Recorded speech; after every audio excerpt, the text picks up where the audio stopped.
Mara Kellan stirred her drink with the thin gold straw, her eyes fixed on the glittering skyline of Manhattan as the late summer breeze kissed her bare shoulders. The rooftop bar buzzed with laughter, clinking glasses, and the low thrum of jazz from the live trio in the corner, but she barely noticed. She hadn't planned to come out tonight. She definitely hadn't planned to be sitting alone in a cocktail dress, nursing a second overpriced mojito, pretending she wasn't waiting on a friend who canceled last minute. She just didn't want to go home to her tiny studio apartment and the stack of rejection emails waiting in her inbox. Another gallery passed on her art.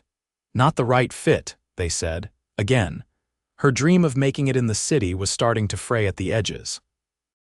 Cheers to closing the Kessler deal. A deep voice carried behind her, followed by a round of male voices toasting and laughter. She barely glanced over her shoulder, catching a glimpse of tall suits, expensive watches, and champagne flutes being raised. One of them stood slightly apart. His face caught the warm golden light of a heat lamp, his features sharp and purposeful, but his eyes were watching her. Dorian Ellis didn't usually get distracted, especially not at business events, especially not by women. But something about the girl sitting by herself, elegant, quietly fierce, eyes like storm clouds, pulled at him. She wasn't posing for selfies or adjusting her top. She wasn't trying to be seen. She looked done with the night. And yet, there was something in the way she sat, like she was holding the weight of the world and refusing to let it crush her. "Sir?" His assistant nudged. "They're expecting a few words." Dorian nodded once, pulled his gaze away, and walked toward the small crowd of investors and board members waiting to toast his company's latest acquisition. But even as he raised his glass and thanked them for their trust, he found himself scanning the bar again. She was still there. Mara didn't notice him walking over until he was right in front of her. "Is this seat taken?" he asked simply, motioning to the empty stool beside her. She blinked, caught off guard. No." "Help yourself." He sat, loosened the top button of his shirt, and looked out over the skyline. "Nice view." "Yeah," she replied, unsure if he meant the city or something else. "I'm Dorian," he said, turning to her. "Mara," he smiled, but it was subtle. "You don't look like you're enjoying your drink." "I don't think you're supposed to enjoy a drink that costs more than your electric bill." That made him laugh deep, real. "Then why order it?" "Because I thought my friend was coming. And I didn't want to look pathetic." "You don't." She glanced sideways at him. "You're not from around here, are you?" "I live here." "No, I mean, you don't seem like the kind of guy who ends up talking to strangers in rooftop bars." He looked at her, considering. "Neither do you." They fell into easy silence, the music wrapping around them. Mara was the first to speak again. "So what kind of toast were you making back there?" He tilted his head. "You heard that? Little hard not to. Closed a deal today. Must have been a big one." He didn't answer right away. "Big enough." She noticed the watch on his wrist, then sleek, expensive, and clearly custom. The way his clothes fit, the way the staff subtly nodded at him. He wasn't just celebrating a win, he was the reason for it. "You're the CEO, aren't you?" she asked. He lifted an eyebrow. "Was it that obvious?" "Just a little," he chuckled. "Guilty." Mara shook her head slowly. "Of course. I finally talked to a good-looking guy and he turns out to be a CEO. Disappointed?" "No," she said honestly. "Just surprised." "Good surprise or bad?" "I'll let you know when I figure out if you're a jerk." He grinned at that, and she tried not to smile back. The bartender came by, and before she could decline, Dorian ordered, "One more mojito." "On me." "You didn't have to, I know," he said quietly. "But I wanted to." They talked for another 20 minutes about the view, the worst coffee in New York, and the time Mara accidentally sold a painting to someone who thought it was a coat rack. Dorian listened, really listened, and laughed in places no one else usually did. He told her about growing up in Chicago, putting himself through business school, how he didn't have time for much besides work these days. "I don't usually do this," Mara admitted finally, her voice softer now. "Sit on rooftops, talk to strangers who could probably buy the bar." He leaned in slightly, his voice low. I don't usually do this either, she met his gaze. What are you doing then, staying longer than I planned? For someone I didn't expect, her breath hitched. It was late by the time they stood. He offered to walk her out and she didn't say no. On the elevator ride down, something shifted. The playful banter gave way to something quieter, more electric. Outside, he turned to her. You need a ride? I live close. He hesitated. Can I see you again? She looked up at him, the city lights flickering in her eyes. Why? He didn't flinch. Because I can't stop thinking about you and I don't even know your last name. Mara Kellan, she said after a beat. Dorian Ellis. They shook hands. It felt more like a promise. All right then, Dorian Ellis, she said. You can see me again. He smiled like she'd just handed him the world. Good, because I already want to. 3 days later, Mara pushed open the door to the small gallery on Mercier Street, the one she worked part-time at to pay rent. The bell above the door jingled with that familiar hollow chime, and the scent of turpentine and old wood hit her like a wave. She exhaled and tucked a strand of hair behind her ear, scanning the modest room filled with student pieces and forgotten commissions. Lena, her boss, glanced up from the counter, her round glasses slipping down her nose. You're late, again, Mara offered a sheepish smile. Subway stalled. That excuse is getting a little worn out, sweetheart. I know, she said, shrugging off her jacket. I'll stay late to hang the new pieces. Lena didn't press further. She rarely did. Mara had a habit of keeping things to herself, especially when they felt too fragile to name. Like the memory of Dorian Ellis leaning closer, his voice low, his attention unwavering. They hadn't seen each other again, not yet, but he had called, once, and left a message asking if she'd like to have dinner. No pressure, no assumptions, just his voice, calm and warm, asking for her time. She hadn't called back, not because she didn't want to, but because it felt dangerous. Like she was standing at the edge of a cliff, and one step forward would change everything. By the time she finished hanging the final canvas and dimming the overhead lights, the sky outside had gone from steel gray to indigo. She locked up, turned toward the corner bakery for something small and cheap, and nearly walked straight into him. Dorian stood on the sidewalk, one hand in the pocket of his dark coat, the other holding a single takeaway coffee. I wasn't sure which one you liked, he said, offering it to her. So I guessed. She took it, stunned. How did you? I asked the guy at the front desk inside, told him I was your brother. Mara blinked. You tracked me down. He met her gaze with calm certainty. I wanted to see you. And I don't like leaving things unfinished. Most people would take the hint after one unanswered call. I'm not most people. She stared at the cup in her hand, then back at him. What if I'd said I didn't want to see you? I would have respected it, he said simply. But it wouldn't have changed the fact that I still do. She hesitated. I don't know what this is. Neither do I, he replied, but I know I haven't stopped thinking about you since that night. Her breath caught again, and she hated that he could do that with so few words. He gestured down the block. There's a place that serves the best paella in the city. Walk with me, she could have said no, should have said no, but her feet were already moving. They didn't speak much on the way there. The sidewalk shimmered with earlier rain, and her boots splashed silently through the shallow puddles. People passed them in clusters, the city alive with noise and color, but inside the space between them, everything felt still. The restaurant was tucked into the bottom of a brownstone, dimly lit and rich with the scent of saffron, garlic, and seared lemon. Dorian didn't ask for a reservation. The hostess greeted him by name and led them to a quiet table near the back. She waited until they were seated before speaking. You come here a lot, only when things feel too loud, she studied him. And tonight feels loud, he didn't answer immediately. I don't usually chase people, Mara, but you left me wondering. Wondering what, if I imagined the way you looked at me? She folded her hands in her lap. You didn't, he leaned forward ever so slightly. Then why didn't you call me back? Because I've seen what happens when people like you get bored, his brow lifted. People like me, you're powerful, she said carefully. You're used to getting what you want. And I'm not a challenge, just a girl who works in a gallery and paints in her kitchen. You'll get bored. He didn't move. "That's not fair, isn't it? You don't know me." "Exactly," she whispered, "and I don't know if I want to." The waiter arrived then, breaking the tension.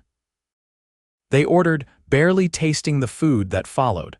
Conversation drifted to safer topics: books, music, how he once got stranded in Portugal for 5 days when a storm grounded his jet. "You have a jet?" she asked, surprised. He nodded. "It's more practical than indulgent." She gave him a look. "All right," he conceded. "It's both." They laughed. And for the first time in days, she felt something loosen in her chest. Later, as they stood outside again, the street quiet and the air crisp, he turned to her. "I'm not going to push," he said, "but I meant what I said. I want to know you. All of it, not just the version you show the world." She tilted her head. "And what if you don't like what you find?" He stepped closer, his voice low. "Then I'll keep looking until I do." She didn't kiss him, and he didn't ask her to. But when he hailed her a cab and opened the door like it was the most natural thing in the world, she slipped inside with a strange ache in her chest. Not fear. Hope. And it scared her more than anything. Mara clutched the edge of her palette as the late afternoon light bled across the windows of her apartment, casting fractured gold across the half-finished canvas in front of her. She hadn't touched the piece in weeks. She hadn't had the nerve. But something had shifted since dinner with Dorian. Not everything, not enough to name, but enough to reach for a paintbrush again. Her phone buzzed once on the windowsill. Unknown number. No voicemail this time. She let it ring out. She knew it was him, and it terrified her how much she wanted to answer. By the time Thursday came, the gallery was preparing for the monthly downtown art walk. Mara was stapling placards to the wall, her hands still flecked with dried paint from the morning.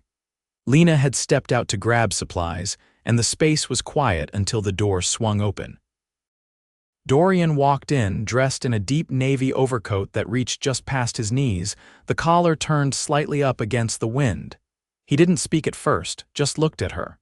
"You're hard to reach," he said finally. "I didn't know I owed you access," she replied, slower than she meant. "You don't, but I thought we had started something, and you've vanished." She set down the stapler. "I didn't vanish, I just needed time." He stepped closer, careful not to break the silence that hung between them like a wire. "I didn't come to pressure you." "Then why are you here?" He held her gaze. "Because I bought something," she blinked. "What?" He reached into the pocket of his coat and pulled out a slim folder. When he opened it, she saw a printed sales slip stamped with the gallery's logo. Her stomach twisted. "You bought a piece?" she asked, voice tightening. "Why?" "I saw it in the front display this morning. It had your signature. I didn't know you were showing anything." "I'm not. That was a mistake. Lena must have rotated it out from storage." He didn't look away. "It was the only one with no price tag. It wasn't for sale. I know. I asked her to sell it anyway." "Why would you do that?" she demanded, heat flaring in her chest. "Because I looked at it for 10 seconds and I knew it was yours. And I couldn't stop thinking about what you were feeling when you painted it." She turned away, gripping the edge of a display shelf. "You don't get to walk in here and throw money at something that means that much to me. I didn't buy it to take it away from you. I bought it so no one else could." "That's not comforting." "It's not meant to be. It's meant to be honest." She spun around. "You don't get to collect me, Dorian." He stepped back, his jaw tightening. "That's not what I'm doing." She stared at him, breathing hard. "Then what are you doing?" "I'm trying to find a way in." "To what?" "You," he said, the word bare and unguarded. The door opened behind them and a couple walked in, murmuring about the art crawl. Dorian glanced toward them, then looked back at Mara. "I'll leave the painting with the gallery if that's what you want," he said. "It's yours, always was. You don't have to do that." "I'm not doing anything I have to. I'm doing what feels right." She didn't answer. He exhaled, nodded once, and walked out without another word. That night, long after the gallery had closed and the streets had emptied, Mara sat in front of the painting he'd tried to buy. It was an abstract piece, blue and bone white, with jagged streaks of rust red that bled through the center like a wound. She had painted it the night she got her final rejection letter from the gallery uptown, the one she thought might finally see her. She had named it Inheritance, and never hung it anywhere. Now, it was the only thing she could look at. The next morning, she took the train downtown and walked 10 blocks to an address she'd never visited, but had memorized from a business article she'd read months ago. Ellis Holdings. The name gleamed on the glass in serifed gold. Security buzzed her in without question she had called ahead. She took the elevator to the top floor. The receptionist looked up. "Miss Kellan?" "Yes, I have a meeting." Dorian appeared in the hallway before she could say anything else. His shirt sleeves were rolled up. He looked like he hadn't slept. "I wasn't sure you'd come," he said, clearing his throat. "You bought a painting I wasn't selling," she replied. "I think a conversation is the least you deserve." He gestured toward his office. She followed him inside. The space was enormous floor-to-ceiling windows, black marble desk, a wall of books behind him that looked untouched. But the most surprising thing was the easel in the corner, her painting, still wrapped, still untouched. "You didn't hang it," she said. "I told you it was yours." She sat across from him. "Why are you doing this?" "Because I've built everything in my life around things I can control: deal terms, acquisitions, outcomes. But when I met you, I couldn't control a damn thing, and I didn't want to." She looked down. "I'm not part of your world. Then I'll meet you in yours." "Don't say that unless you mean it." "I do," he said. "I want to be part of whatever world you're building, even if it's not finished yet." Her throat tightened. "What if mine never looks like yours?" He leaned forward across the desk. "Then I'll learn to love curves instead of corners." She laughed one sharp breath and looked up at him. "I'm not easy," she said. "I overthink, I pull away, I don't trust fast." "I'm not asking you to be easy," he said. "I'm asking you to be real with me." She stood slowly. Walked to the painting, ran her fingers along the edge. "Then take this," she said. "Not as a purchase, as a start." He nodded once. "Only if you sign the back for me." She turned, eyes warm but wary. "You really want my name on it?" "I already have it in my head." "Might as well make it permanent." She stepped forward, took the pen from his desk, and signed the back of the canvas. Not for sale, just his. Mara stepped into the back of the private gallery on West 73rd just as the final chords of a cello piece drifted into silence. The space was candlelit and intimate, nothing like the sterile white cubes she'd spent years trying to wedge herself into. This one had been transformed velvet-covered benches, deep plum walls, and soft golden uplighting that made every painting glow. But it wasn't the art she noticed first. It was the way Dorian stood at the far end of the room, hands clasped behind his back, speaking quietly to a woman in a floor-length silk gown. He looked completely at ease, yet as soon as his eyes found Mara's, the rest of the room seemed to vanish for him. He walked toward her, the crowd parting as if they knew. "I wasn't sure you'd come," he said as he reached her. "I wasn't either," she admitted. "But I figured if you were going to risk putting one of my pieces on display, I should at least show up." His lips curved. "It's the centerpiece. You're insane." "Possibly," he said, "but I'm not wrong." Mara's painting hung on the central panel wall, framed in brushed brass, lit perfectly. She had finished it only 4 days ago in a single, fevered session that had left her hands trembling for hours afterward. It was unlike anything she'd made before, layered, unapologetic, and raw. "Why this?" she asked him. "Why tonight?" "Because the world should see what I see when I look at your work." "Which is truth," he said, "and courage, and something I don't have a word for yet." She swallowed. "You planned all this," he nodded. "Every detail. I leased the space last month, had it redesigned, invited the right people." She blinked. "This wasn't a gallery opening?" "No, this is your opening," her breath caught. "You didn't even ask." "I didn't want to give you time to talk yourself out of it." "I would've," she said. "I almost did." "But you didn't." "No," she whispered. "I didn't." He studied her face. "I know what this means to you. I know how much it costs to put your name on something and let people see it. I wanted to give you a space where no one could question whether you belong." She turned her eyes back to the canvas. "You didn't just give me space, Dorian. You gave me a voice." He was quiet for a beat. "You already had it. I just turned up the volume." The crowd began to shift, murmuring in admiration as they circled the gallery. A woman in a tailored jumpsuit stopped beside Mara, glanced at her name on the placard, and nodded. "That's yours?" "Yes," Mara said, her voice steadier this time. "It's extraordinary." As the woman moved on, Mara turned to Dorian. "You didn't have to do this." "I know," he said, "but I wanted to." A server passed with champagne flutes. Dorian took two, handed her one. "To the artist," he said. "To the man who won't take no for an answer," she replied. They clinked glasses. The sound was soft, but it grounded her more than anything else had in years. Later, as the night wound down and guests filtered out into the cool evening, Dorian guided her up the staircase that led to the rooftop. The air was crisp, the city lights shimmering in the distance like they'd been scattered by hand.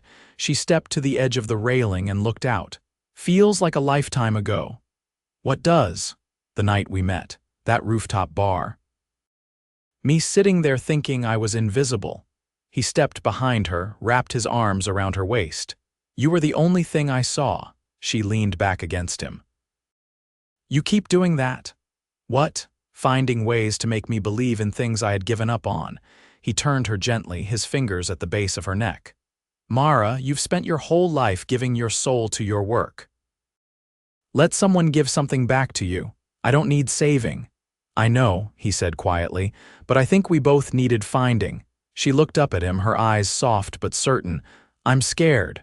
"So am I." She reached up, touched his cheek. "But I'm not running anymore." He kissed her then, not rushed, not desperate. A slow, reverent kiss that felt like the end of something unfinished and the beginning of something whole. When they pulled apart, he rested his forehead against hers. "Come with me this weekend." "Where?" "Anywhere." "I bought a place upstate. It's quiet. Big windows, old trees. Thought maybe you'd like to paint there." She smiled. "You bought a house." "No," he said.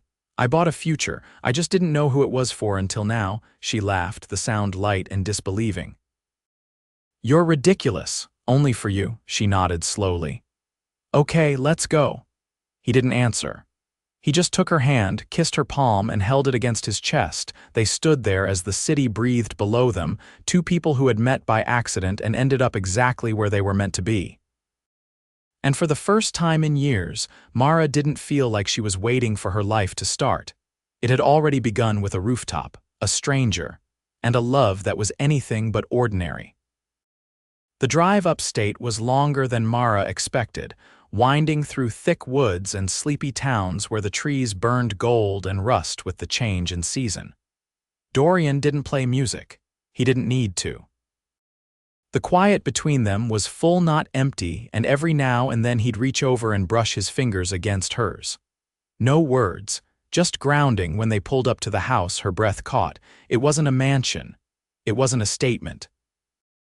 It was something better, a sprawling farmhouse with ivy climbing up one side, the paint aged to a perfect slate blue. Wide windows looked out over a small lake, and the porch wrapped around the front like a lazy arm cradling the land. "You really bought this?" Mara asked, stepping out of the car, her boots crunching on gravel. "I saw it and thought of you," Dorian said, pulling out the key from his coat pocket. "It felt like a place where you wouldn't need to explain yourself." She walked up the steps, touched the weathered wood railing, and felt something settle in her chest. Inside, the house was warm and open, with exposed beams and a fireplace that still smelled faintly of ash. The living room spilled into a kitchen that looked untouched, except for a single fresh bouquet in a mason jar and a note with her name written in his handwriting beside a basket of warm bread and honey. She turned slowly, eyes lifting to his. "You stocked a kitchen for me. I figured I'd need to do more than buy a house to get you to stay." She stepped toward him, brushing her hand against the buttons of his shirt. "You're not trying to trap me, are you?" "I'm trying to make room for you," he said. "Whatever that looks like." They spent the weekend in an easy rhythm neither of them had experienced before. Mara painted in the mornings, light pouring through the wide glass windows of the spare room Dorian had already cleared for her. He worked from the study, taking calls, reading contracts, but always emerged by lunchtime, setting down his phone the moment she walked into the room. "You're different here," she said once, watching him stir a pot of lentils on the stove while barefoot. "I think I just stopped pretending," he replied. They walked the trails behind the house, made dinner together, sometimes in silence, sometimes in tangled conversation that stretched into the early hours. He asked about her childhood. She told him about the teacher who first told her she had talent, and the summer her mom left and didn't come back for 2 years. Dorian only asked questions when it mattered. He never pried, never filled the space for the sake of it. On the last night, they sat on the back porch wrapped in a blanket, the stars overhead sharp and infinite. "I used to think love was too messy," Mara said, head resting on his shoulder. "Too full of conditions and disappointments. I didn't think I had the stomach for it." Dorian's arm tightened around her. "What changed? You didn't ask me to be anything but exactly who I already was." His voice was low. "You're everything I didn't know I needed." She tilted her head toward him, her voice barely above a breath. "I'm in love with you, Dorian." He didn't hesitate. "I've loved you from the moment you told me that Rooftop drink wasn't worth the price." They laughed soft and quiet, like they were afraid the night might shatter around them. He stood, reached into his pocket, and pulled out a small black velvet box. She froze. I'm not proposing," he said quickly, his voice steady but his eyes fierce. "Not yet. But I do want to ask you something." She rose slowly, watching him open the box. Inside was a silver key on a delicate chain. "This house," he said, "is yours, ours. I don't care what you do with it, paint the walls, fill it with canvases, leave the dishes in the sink.